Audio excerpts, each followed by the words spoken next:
Hey guys, my name is Dr. Sam. Today I'm going to talk about COVID-19, also known as coronavirus. A few of my top subscribers have been asking me to make a video on this topic. I'm looking right at you, Upside Down Dog, Iron Man Mark 55 Stark, and Little Biscuit. And to be honest, I have been putting this off. There is so much conflicting information out there. I didn't feel I could give you a fair assessment. Then I decided I'd just give you my opinion, and if you don't like it, well, you can always switch me off. So here goes. Okay, let me start with the obvious. There has been a whole heap of media hype. A month ago, NBC reported about travellers to the US from China being greeted by people in hazmat suits.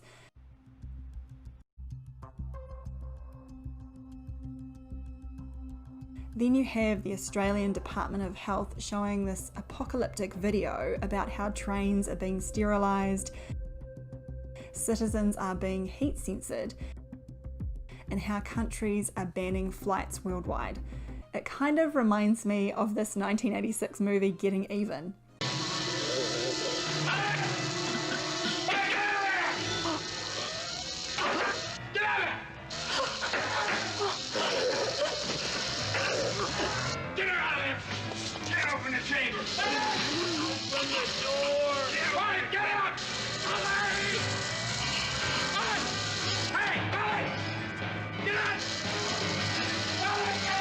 Then we are bombarded by panic buying news stories at supermarkets.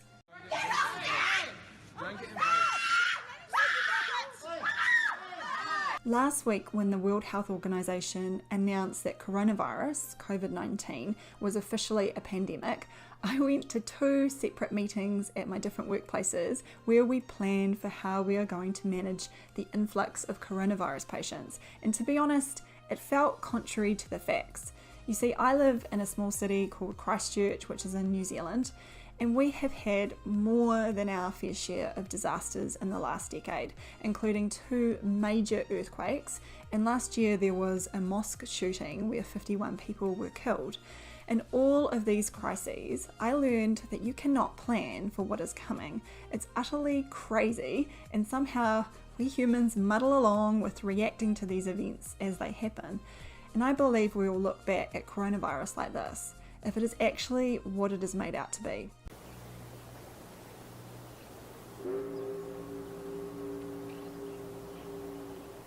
What the hell is going on here? So how lethal is COVID-19? As you probably know, statistics vary wildly and it seems to change every other day. This table was the most useful thing I have found from a Business Insider article. You can see Ebola is pretty deadly, affecting 33,000 people with a fatality rate of 40.4% in 9 countries. SARS affected only 8,000 people over 29 countries, making the fatality rate 9.6%. Then you have coronavirus infecting a whopping 137,000 people in 117 countries, but with a fatality rate of 3.7%. Now, you have to appreciate that it is physically impossible to test every person in the world who has flu-like symptoms or even a sniffly nose. So if it really is this contagious, then there should be far more cases of coronavirus than 137,000. What does this mean? The death rate is probably much lower than 3.7%. I guess that eventually the rates will be similar to the actual influenza death rates, but that's just my opinion. You can see very anecdotal evidence of this in local reporting, where The Guardian interviewed a doctor in Italy who had had the virus, but she only reported mild symptoms. She made a very important point in that we need to be objective. An increase in new cases doesn't mean an increase in serious cases. Who is dying from COVID-19? Well, not surprisingly, it is the elderly. This graph comes from the Chinese Centre for Disease Control and Prevention, and of the people who catch the virus, roughly 15% of 80-year-olds will die from it, and the numbers massively drop off as the affected population gets younger. This will also be confounded by the fact that older people generally have a weaker immune system, so are more likely to catch the virus.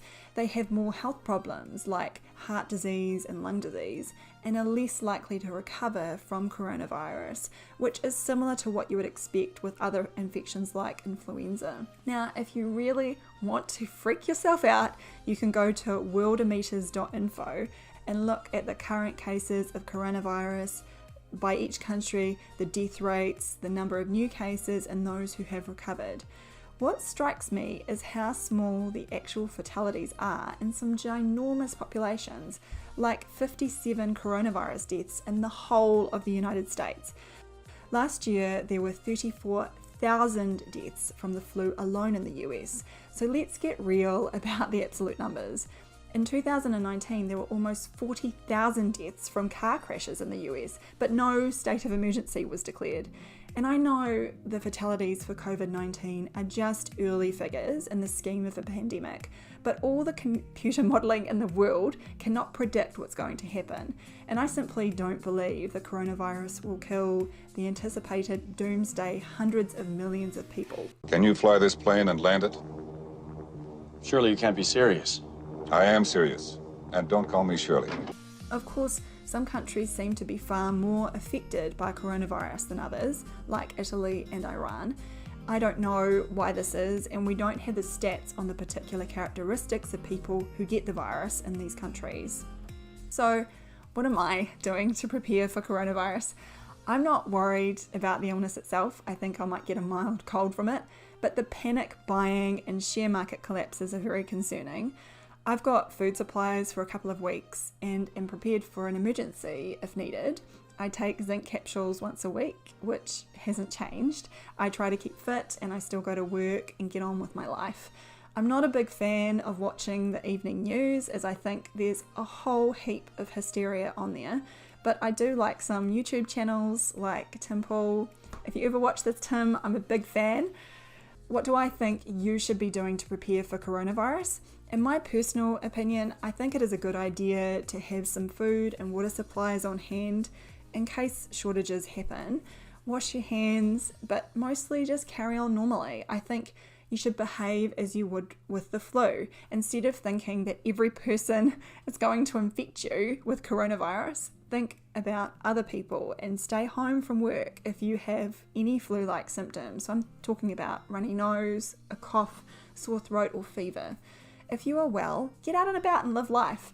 And if you have a weakened immune system or are elderly, try to avoid public places. But for the most part, the majority of people will be fine. As always, please give this video a like if you found it helpful, hit the subscribe button for new videos every single week, and hit the bell to get notified when I post new videos on Tuesdays. Please let me know in the comments what you want to learn more about, and feel free to check out some of my other videos on infections. See you again.